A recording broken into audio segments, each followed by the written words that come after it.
केरल के कन्नूर में गौहत्या पर कांग्रेस के झूठ का पर्दाफाश। पुलिस ने यूथ कांग्रेस के नेता के खिलाफ केस दर्ज किया। राहुल गांधी ने गौहत्या की निंदा की। ट्वीट में लिखा, केरल में जो कुछ हुआ वो मूर्खतापूर्ण और बर्बर है। कांग्रेस पार्टी को यह मंजूर नहीं। यूपी के सीएम योगी आदित्यनाथ ने केरल में गौहत्या पर पूछा, सेक्युलर लोग इस पर खामोश क्यों हैं? बिहार में आंधी तूफान और बिजली गिरने से 30 लोगों की मौत। सरकार ने की 24 की पुष्टि। कई इलाकों में घरों को भी नुकसान पहुंचा हुआ है। आंधी तूफान की वजह से बिजली की सप्लाई पर भी असर। बिहार सरकार ने मृतकों के परिजनों को 4-4 लाख रुपए मुआवजे का ऐलान किया है। बिहार के बेतिया में आंधी तूफान से भारी तबाही। बिजली गिरने की वजह से 6 लोगों की मौत। बिहार के मोतिहारी में 2 जगह गिरी आसमानी बिजली। हादसे में 4 लोगों की मौत। पटना में भी तूफान की वजह से विकास भवन के सामने पेड़ गिरा। ट्रैफिक पर असर। बिहार के जमुई में नक्सलियों ने मोबाइल टावर को आग लगाई। लक्ष्मीपुर के आनंदपुर गांव की घटना। झारखंड के गिरिडीह में नक्सलियों ने बंद के दौरान एक गाड़ी में लगाई आग। यातायात सेवा प्रभावित। झारखंड के गिरिडीह में नक्सलियों ने पुल निर्माण में लगी मशीन और पेट्रोल पंप को आग के हवाले कर दिया। करीब 50 नक्सलियों ने वारदात को अंजाम दिया। झारखंड के सिमडेगा में नक्सलियों के बंद के दौरान बस सेवा ठप। यात्रियों को हुई परेशानी। झारखंड के धनबाद में नक्सलियों ने चिचकाई और करमबंद स्टेशन के बीच रेलवे पटरी को उड़ा दिया। जांच में जुटी हुई है पुलिस। रांची के खूंटी में पोस्टर चिपकाते हुए 2 नक्सली गिरफ्तार किए गए हैं। आज के झारखंड बंद के लिए चिपका रहे थे पोस्टर। प्रधानमंत्री मोदी आज से 4 यूरोपीय देशों की यात्रा पर निकल जाएंगे। जर्मनी, स्पेन, रूस और फ्रांस की यात्रा पर रवाना होंगे। पीएम के विदेश दौरे में आर्थिक, रक्षा, विज्ञान और प्रौद्योगिकी और परमाणु के क्षेत्र में द्विपक्षीय सहयोग पर बातचीत होगी। पीएम की विदेश यात्रा के दौरान आतंक के खिलाफ लड़ाई पर भी होगी बातचीत। किसी भारतीय पीएम की 30 साल में स्पेन का ये पहला दौरा होगा। आज मेरठ के दौरे पर गृह मंत्री राजनाथ सिंह सुभारती यूनिवर्सिटी में जनसभा को करेंगे संबोधित। जनता को बताएंगे 3 साल की उपलब्धियां। दिल्ली में ई रिक्शा ड्राइवर की मौत पर केंद्रीय मंत्री वेंकैया नायडू ने दुख जताया। ट्वीट कर कहा, पुलिस को दोषियों को जल्द पकड़ने के निर्देश दिए गए हैं।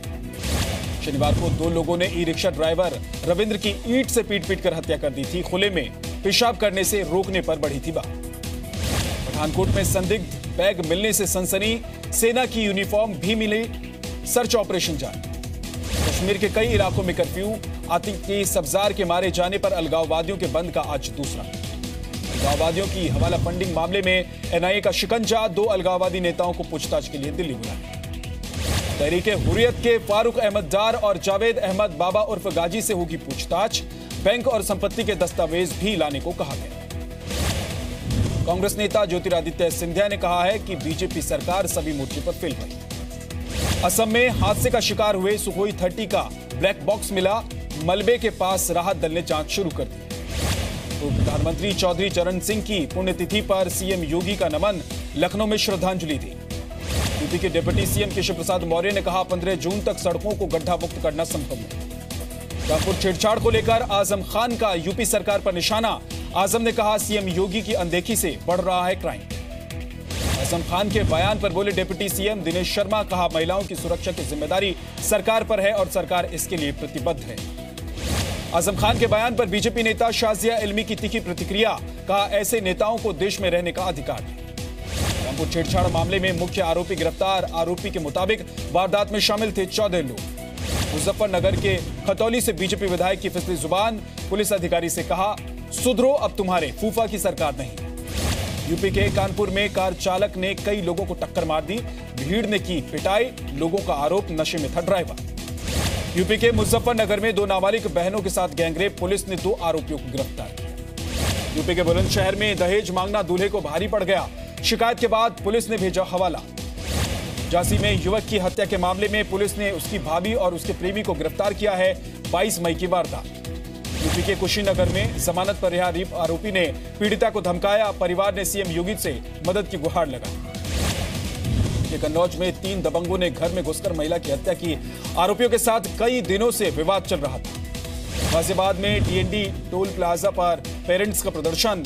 फीस बढ़ोतरी को लेकर स्कूल के खिलाफ खुला मोर्चा। दिल्ली के पूर्व मंत्री कपिल मिश्रा आंदोलन करेंगे। कपिल मिश्रा ने अरविंद केजरीवाल पर घोटाले का आरोप लगाया। दिल्ली के मोतीबाग में मिनी बस और ट्रक में टक्कर हो गई। हादसे में 5 लोग घायल हो गए। एम्स के ट्रॉमा सेंटर में घायलों को भर्ती कराया गया। ग्रेटर नोएडा एक्सप्रेसवे पर देर रात सड़क हादसा, एक्सीडेंट में 2 लोगों की मौत हुई। मुंबई में साइन अस्पताल के पास सड़क हादसा, टैक्सी और मिनी ट्रक की टक्कर, कोई हताहत नहीं। महाराष्ट्र के महाबलेश्वर में शिवसेना विधायक तुकाराम काते पर टोल कर्मचारी के साथ मारपीट करने का आरोप, सीसीटीवी में रिकॉर्ड हुई पूरी बात।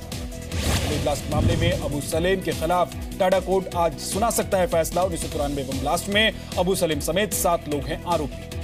कर्नाटक के हुबली में चेन स्नैचिंग गैंग का पर्दाफाश, 4 बदमाश गिरफ्तार, लुटेरे अब जो सामान लूटकर ले गए थे उन्हें बरामद कर लिया गया। दिल्ली में आज दूसरे दिन हल्की बारिश से मौसम सुहाना, मौसम विभाग के मुताबिक अगले 2 दिन तक राहत की उम्मीद। मुंबई में गर्मी से फिलहाल राहत के आसार नहीं, मौसम विभाग के मुताबिक मानसून की पहली बारिश 3 जून से लेकर 7 जून के बीच हो सकती है। महाराष्ट्र के यवतमाल में बारिश से फसल को काफी नुकसान हुआ है। आंधी तूफान से कई घरों को भी नुकसान पहुंचा है।